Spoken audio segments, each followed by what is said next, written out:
দেখছো আনন্দ কি? টাটা দিয়ে দাও, টাটা দিয়ে দাও। কত টাকা করে?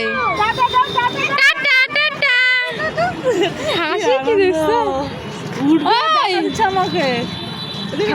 আমাকে বলছে মা উ মা উ। কেউ যেন ঠাকুমা না হয়, ঠাকুমা যেই বলতে চলো উঠাই দিবা অমনি দেখছো তোমার কাছে চলে গেল। বাবা হাসি কি? দুই বোন বসছে। এই যে এখন দেখ ছোট তো, এখন ওই যে শুরু হলো। ওই যে টাটা দিচ্ছে, টাটা টাটা। মেলা পাচ্ছি না। আমি কি দিচ্ছি? তুই না না, এই যে ছোটগুলা ওরে বাবা গাড়ির হ্যান্ডেল ধরছে, দেখো ওরম করতেছে। দেখা দিলাম যে জল খাতে অত কি করেছিলাম। টাটা।